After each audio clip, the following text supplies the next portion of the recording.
They told you Africa was waiting to be discovered, while your Bible was naming African kingdoms on almost every page.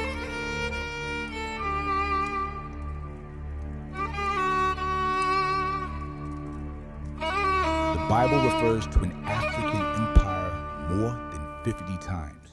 50 times. More than Babylonia, more than Persian, more than Rome. An empire large enough to conquer Egypt and to rule it for almost 100 years. An empire whose soldiers saved the city of Jerusalem from being wiped off the map. An empire whose queen came to sit with King Solomon and ask him questions so sharp that the book says she was left breathless when he answered them.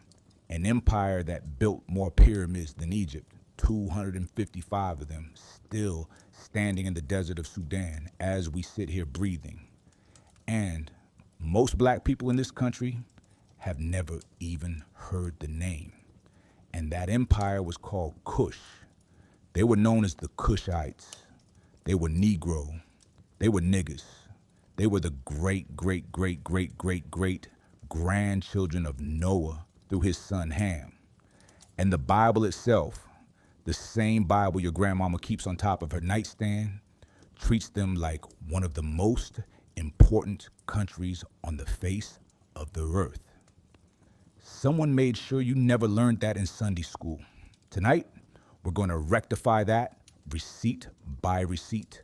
Begin with where they lived. To the south of Egypt lay the land of Cush, today's Sudan, which reached down into northern Ethiopia and Eritrea. This same region was later called Nubia by the ancient Greeks. The Egyptians called it Ta-Siti, the land of the bow, for the Cushites were famous bowmen, feared throughout the ancient world. The land itself was fertile. It ran right through the Nile River. There was gold in the mountains, ebony in the forests, ivory from the elephants, iron in the earth. For thousands of years, Egypt depended on Cush for gold, the treasures buried in the Egyptian tombs, the masks, the jewelry, the burial chambers gilded from floor to ceiling. They were the product of Cushite minds and Cushite hands. Egypt was the showcase. It was the store. Cush. And the people of Cush were as dark as the deep soil of loam on which their pyramids were built. The Greeks who wrote about them later said their skin was the color of polished obsidian. They called them burnt faces, which was what the word Ethiopian meant in Greek. No offense, an illustration. Now the bloodline. Genesis chapter 10 spells it out in black and white. Noah had a son named Ham. Ham had 4 sons after the flood: Cush, Mizraim, Phut, and Canaan. Cush was the firstborn. According to the book, Cush fathered a people who settled in the land south of Egypt, and Mizraim was the father of Egypt. Phut was the father of the Libyans. Canaan settled in the land that would become Palestine. 4 brothers, 4 countries in Africa and the Middle East, all from one African daddy called Ham. And Cush, the firstborn, begat the people who built one of the oldest continuous civilizations on the African continent. The book also says that Cush fathered a man named Nimrod, who was the first mighty warrior on earth, who built cities including Babel and Nineveh. Nimrod is called a mighty hunter before the Lord in the book. Either the founder of the first great cities of Mesopotamia was a Cushite, a black African, and the book says, without apology, that the very cradle of civilization, which European scholars like to claim, was started by the grandson of Ham. The receipt has been there all along. Now the empire itself. Cush was not a minor tribal kingdom. Cush was a fully developed imperial power that lasted for thousands of years and met every major civilization of the ancient world head on. Throughout their history, they had 3 great capitals: Kerma first, then Napata, then Meroe. Each of these cities was a center of trade, religion, and political power that rivaled anything Egypt had to offer. And the Cushites did something that no one saw coming around. 750 BC, they marched their armies north, taking Egypt itself. The same Egypt that had once ruled over them, the same Egypt that had built the pyramids of Giza 1,000 years before, was overthrown by the Cushite King Paye. He ascended the throne. His descendants ruled Egypt for almost a century. They were what historians now call the 25th Egyptian dynasty, the Black Pharaohs. They restored degenerate ancient Egyptian religious practices. They built temples again. They increased trade. So revered were they that even after the dynasty's end, later Egyptians still spoke of them with reverence. And every Egyptian artifact of the period depicts them as having deep, dark skin, broad noses, and full lips, sometimes wearing the double crown of Egypt and the cap of Cush at the same time, because they refused to pretend to be anything other than what they were: black kings, black kings, black kings of Egypt. Their names should be in every single black history book in America. King Paye, who marched up the Nile and conquered Egypt. King Shabaka, who restored the ancient Memphite religious texts that scholars still study today. King Taharka, who is mentioned in the Bible in the book of 2 Kings as the king of Cush who went forth to fight against the Assyrian Empire. Taharka is mentioned in the holy text, a black king from Africa, taking his armies into battle against the Assyrians who are trying to wipe Jerusalem off the map. The Bible literally says a king of the Cushites saved the holy city. See, 2 Kings 19 and Isaiah 37. The Assyrian king Sennacherib had brought his army against Jerusalem in such numbers that the people within the walls were already making ready to die. And news arrived that Taharka, king of Cush, was coming north with his own army to confront the Assyrians. That alone was enough news to cause Sennacherib to withdraw forces and reposition. The siege was broken, combined with what the book calls a plague that hit the Assyrian camp overnight. Jerusalem was spared, and a black African king from Sudan had a direct role in that deliverance. Your pastor likely never said that one Sunday morning. The receipt was in the Bible all the time. Now, Moses. Now, let's talk about Moses, because this is the part that makes a lot of people uncomfortable. The book of Numbers, chapter 12, states clearly that Moses married a Cushite woman, a black woman from Cush, the black African kingdom. And Moses' own sister, Miriam, and brother Aaron were angry about it and began to speak against him because of his Cushite wife. Now sit with what happened next. God himself had come down, called out Miriam and Aaron in open, and he afflicted Miriam with a skin disease. She became white as snow. The same woman who had a problem with her brother marrying a black African woman had her skin changed as a public punishment. The lesson is loud in the book. You had a thing about her color? Let me show you what a color problem really looks like.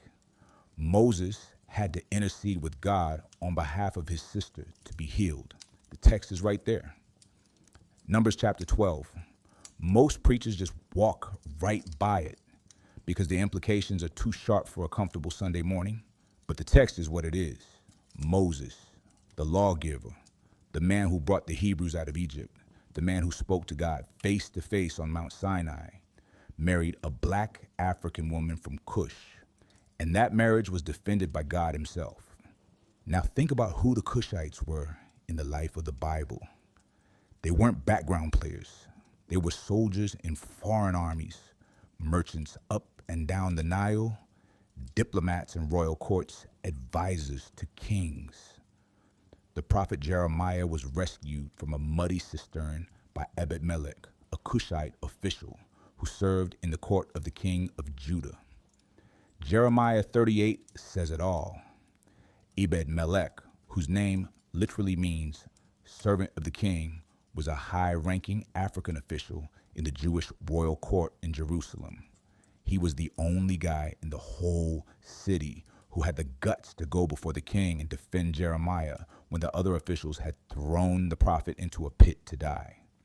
The black African in the court was the one with the spine to stand for the prophet of God. God saw. The book tells us that God sent a personal message to Ebed-Melech, promising to save his life when the city was finally taken by the Babylonians because he trusted in God. The Most High gave a personal promise to a black African government official through the prophet he saved, Jeremiah. Has that story now.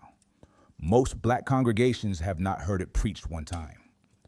And then the Queen of Sheba, 1 Kings chapter 10. According to the book, she heard of Solomon's fame and came to test him with hard questions. She came from the south, from the Kingdom of Sheba, which Ethiopian tradition had always recognized as a land that included part of southern Arabia and the Kingdom of Cush in northeastern Africa. She arrived at the court of Solomon with a caravan laden with gold, spices, and precious stones. She sat next to Solomon. She tried him. She looked upon his court. She ate his food. She heard his wisdom. And when she had seen all she had come to see, the book says there was no more breath in her. And she told him right out that the half hadn't been told. And she gave him a fortune in gold, and she went home. In Ethiopian Orthodox tradition, she and Solomon had a son, Menelik, who became the first emperor of Ethiopia. The Ethiopian royal line traced itself back through that union for almost 3,000 years, until the 20th century, when Emperor Haile Selassie reigned. Whichever way you go with the Ethiopian tradition, the point is the same.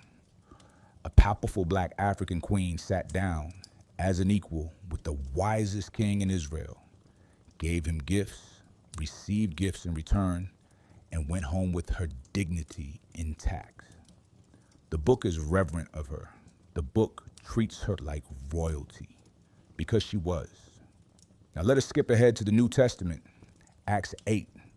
An angel sends the disciple Philip down a road from Jerusalem to Gaza.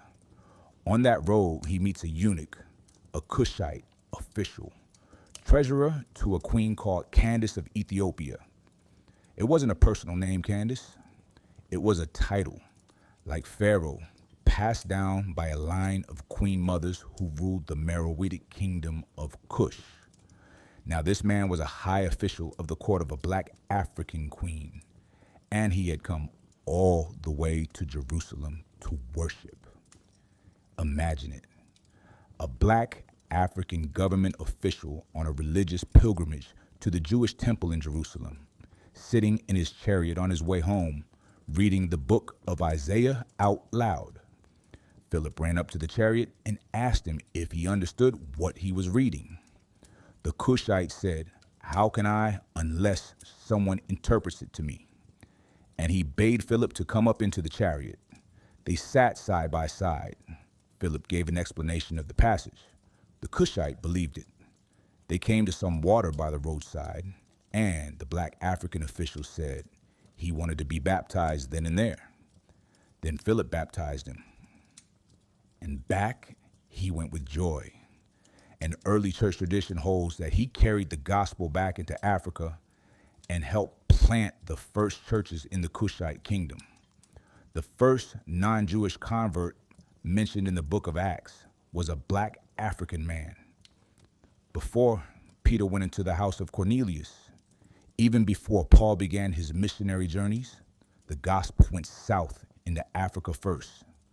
A Cushite official, hungry enough for God to travel hundreds of miles on faith, carried it home. The first international convert, Negro African, Cushite, black. And here is what most people are never told. In the kingdom of the Cushites, one of the earliest Christian nations on earth developed. The Ethiopian Orthodox Church is a direct descendant of that eunuch in Acts chapter 8. By the 4th century, Christianity was the official religion of the Aksumite kingdom, which grew out of the old Kushite heartland. The Ethiopians had a Bible of their own prayer rite. Their own monasteries are hewn out of solid rock. They had their own succession of priests unbrokenly going back to the early apostolic age. They kept Bible books that other traditions lost, including the Book of Enoch, which is quoted in the New Testament book of Jude, but does not appear in most Bibles you can buy at the bookstore today. The Ethiopians had it. The Cushites retained it. While the rest of the world was busy losing it, the African church held it. So when someone says to you Christianity is a white man's religion, you can look them right in the eye and say, the first black Christian nation existed well before most of Europe's Christian conversion, and the African church was reading scriptures that the European church had long since forgotten existed. And now the pyramids. Most Americans believe the only pyramids in the world are in Egypt at Giza. No. Sudan, the modern country occupying the same ground the Cushites once ruled, has more than 250 pyramids, more than Egypt. For more than 1,000 years, Kushite kings and queens built them. They are smaller than the Egyptian pyramids, but steeper, with sharper angles, and built in clusters around the ancient capital of Meroe. They still stand today in the Sudanese desert, half buried by sand, mostly empty of tourists, while the world makes movies about Egypt and pretends Africa south of Egypt never built anything. The pyramids of the Cushites are some of the most beautiful structures ever built on the continent. And they are sitting right there, right now, this minute, while we sit here breathing, waiting for the world to remember they exist. Inside those pyramids were the bodies of Cushite kings and queens dressed in gold, surrounded by treasures, buried with their servants and their pets, prepared for the afterlife with the same care the Egyptians used. A European treasure hunter, Giuseppe Forlini, dynamited the tops off dozens of pyramids in search of gold inside, ransacking many of these tombs in the 19th century. Most of the stuff he stole was sent to museums in Berlin and Munich, where it is now, far from the African ground from which it came, behind glass. The receipts aren't even concealed. They're just in the wrong country with the wrong labels, behind glass that was never meant to contain them, and language. The Cushites also had their own written script called Meroitic that scholars cannot fully translate to this day. Can you imagine? An entire African civilization developed its own writing system, used it for more than 600 years, carved it into stone monuments, and wrote it on papyrus scrolls. And the modern academic world cannot fully read it because so few examples survived the wars and the lootings and the slow erosion of time. Right now, there are inscriptions in Sudanese ruins that no one living can fully understand. Whole stories of black African kings and queens are locked behind a language barrier that scholars are still trying to break. When that script is cracked, and it will be, the history books are going to have to be rewritten, because what the Cushites carved into their monuments was their own version of their own history, in their own voice, without any other commentary mixed in.